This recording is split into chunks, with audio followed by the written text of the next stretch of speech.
Hello বন্ধুরা, গ্রামীণ রান্নাঘরের পক্ষ থেকে আপনাদের স্বাগত। আজকের রেসিপি কবুতরের মাংস ভুনা। প্রয়োজনীয় উপকরণ: কবুতরের মাংস, পেঁয়াজ কুচি, হলুদ, লবণ, মরিচ গুঁড়া, আদা ও রসুন বাটা, তেজপাতা, কালো এলাচ ও সাদা এলাচ।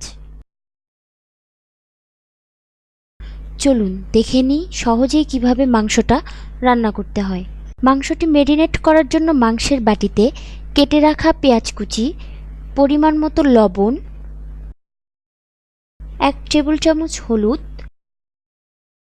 হাফ টেবিল চামচ মরিচ, 1 টেবিল চামচ আদা রসুন বাটা, 2টি তেজপাতা, 2টা কালো এলাচ ও 2টা সাদা এলাচ দিয়ে মেখে নিব।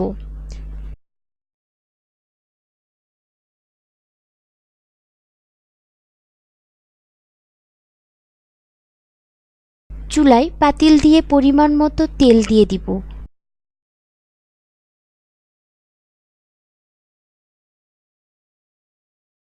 তেলটা গরম হয়ে গেলে পেঁয়াজ দিয়ে নাড়তে থাকবো যাতে পুড়ে না যায়।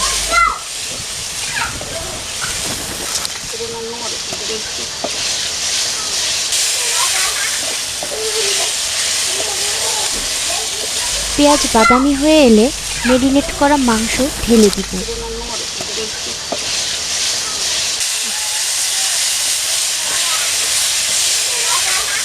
কিছুক্ষণ কষানোর জন্য রেখে দিব।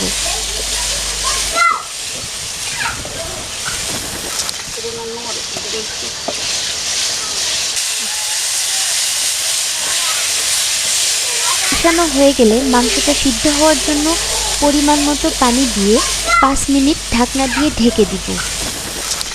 মাংসটা সিদ্ধ হয়ে এলে মৃদু আঁচে কিছুক্ষণ নাড়তে থাকবো। মাংসটা ভাজা ভাজা হয়ে গেলে চুলা থেকে নামিয়ে ফেলব।